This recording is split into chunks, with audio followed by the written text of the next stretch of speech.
ద్వాదశ రాశిలో భాగంగా 2026 మకర రాశి వారికి ఎలా ఉండబోతుంది, కష్టాలేంటి, ఫలితాలేంటి అనేది చిలక జ్యోతిష్యం ద్వారా తెలుసుకుందాం. చెప్పండి గురువుగారు. మకర రాశి వారి జ్యోతిషం నూతన సంవత్సరం 2026 సంవత్సరం ఎలా ఉందో చూడు. జానకిరం శ్రావణ నక్షత్రంలో పుట్టినవారు, అలాగే ధనిష్ట నక్షత్రంలో పుట్టినవారు, ఉత్తరాషాఢ నక్షత్రంలో పుట్టినవారి జ్యోతిష బలం, మకర లగ్నంలో పుట్టినవారి జ్యోతిష బలం, చదువు, విద్య, ఉద్యోగం, వ్యాపారం, తలించిన కార్యం, అనుకున్న కోరిక, చేసే పనిది చూడు.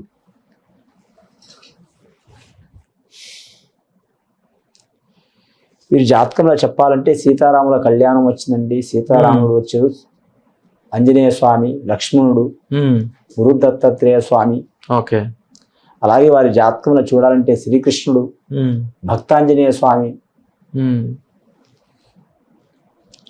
కూడా వారి జాతక బలంలో చూడాలంటే విఘ్నేశ్వరుడు, అలాగే వారి జాతకంలో కాళికమాత. ఓకే. మకర రాశి వారి జాతకంలో చూడాలంటే ఎల్నాటి శని ప్రభావం వెళ్ళిపోయిందండి, కానీ నరకోశ అయితే వెళ్ళిపోలేదు. 2026 సంవత్సరం అద్భుతంగా ఉంటుంది. వారికి రాజయోగం చాలా వరకు కలిసి వస్తుంది. రాజకీయ నాయకులకు తిరుగు ఉండదు అని ఒకనొక కాలంలో మాత్రం చాలా వరకు మాత్రం రాజయోగం అంటే మాత్రం ఎక్కడైనా సరే రాజులకే ఉండేదండి. ఓకే. రాజులకే ప్రాప్తం ఉండేది. రవి మహర్దశ ఉండేది కాబట్టి వారే సామ్రాజ్యం లెక్క పాలించేది, ఎక్కడ వారు అక్కడ పాలించేది. ఇప్పుడు నడుస్తుంది ప్రజాస్వామ్యం అండి, 50-60 సంవత్సరాలు 100 సంవత్సరాల నుంచి.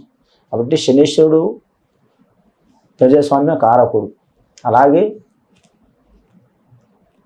ప్రజలకు మంచి చేసే గ్రహం, శక్తి కారకుడు. మనం ఏ పని చేయాలనుకున్నా ఆయన అధీనంలో ఉంటాం అని మాత్రం శనీశ్వరుడు మాత్రం ఈ జాతకానికి రాజకీయ రంగంలో రాణించే అవకాశం ఉంటుంది. ఈ రాశి వారికి శనీశ్వరుడు అధిపతి. అలాగే వీరి జాతకంలో ఎల్నాటి శని వెళ్ళిపోయింది, 2026తో ఎల్నాటి శని తొలగిపోయింది, 25తోనే తగ్గిపోయింది మొత్తానికి. ఓకే. రెండోది 26 నుంచి పూర్తిగా పోయింది, కానీ శని పోయిన మాత్రం పోత మచ్చ పెట్టిపోతూనే ఉంటుంది.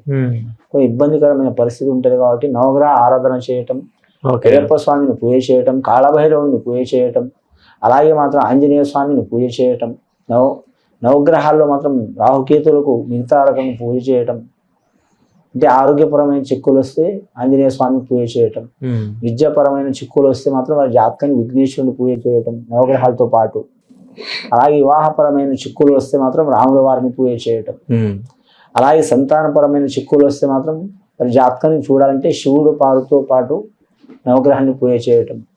అలాగే వీరి జాతక బలంలో చూడాలంటే మాత్రం రుణ చిక్కులు ఉంటాయి, విపరీతమైన రుణ చిక్కులు. తిరుపతి వెంకటేశ్వర స్వామిని పూజ చేయటం. ఓకే. చాలా ప్రాణపరమైన చిక్కులు చికాకులు ఉంటాయి. అలాంటి వారికి మాత్రం, అంటే ఈ రాశి వారనే కాదు, ఏ రాశి వారైనా సరే అలాంటి ప్రాబ్లమ్స్ ఉన్నవారు మాత్రం శనేశ్వరుని పూజ చేయటం మంచిది. మహారాష్ట్ర ప్రాంతంలో శనిసింగనాపురం ఉంది, అక్కడ పూజ చేయొచ్చు. లేదా మనం తెలుగు రాష్ట్రాల్లో అయితే మాత్రం తెలిసి అయితే మందపల్లి గ్రామంలో మందేశ్వర స్వామి ఉంది, అక్కడ పూజ చేయొచ్చు. విజయవాడలో కూడా ఉంది. ఓకే.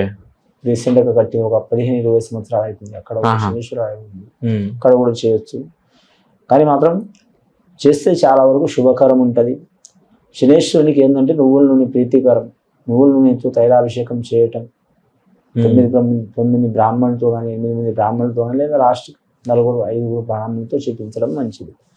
విద్య విషయంలో, వివాహ విషయంలో, రాజకీయ విషయంలో, కళాకారుల విషయంలో, అలాగే వీరి జాతకాన్ని విదేశాన యోగ బలంలా వీరి మనసులో అనుకున్న లక్ష్యాలు అంటే కొందరు విద్య గురించి ఉంటుంది, కొందరికి ఉద్యోగం గురించి ఉంటుంది, కొందరికి వ్యాపారం గురించి ఉంటుంది, కొందరికి రాజకీయం గురించి ఉంటుంది, కొందరికి వారు చేసే పని పేరు ప్రఖ్యాతుల గురించి ఉంటుంది, కొందరికి పుట్టుకతోనే అదృష్టం ఉంటుంది కానీ పేరు పలుకుబడి కావాలనుకుంటారు. అసలు వారికి మంచి జరిగే అవకాశం ఉంటుంది వారి జాతక బలానికి.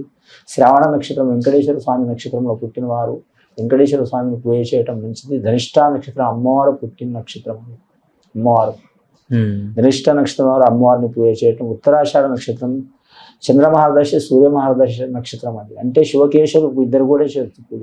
శివకేశవులకు భేదం లేదంటారు, కొందరి కాడ భేదం ఉందంటారు, లేదంటారు. శివకేశవులకు పూజ చేయడం చాలా మంచిది. శివుణ్ణి అలాగే విష్ణుమూర్తి.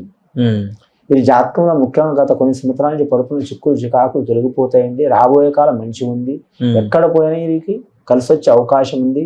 ఇది విని చూసి ఆచరించే వారికి గొప్ప ఫలితాలు కలుగుతాయండి. మకర రాశి వారికి శుభం భూయే.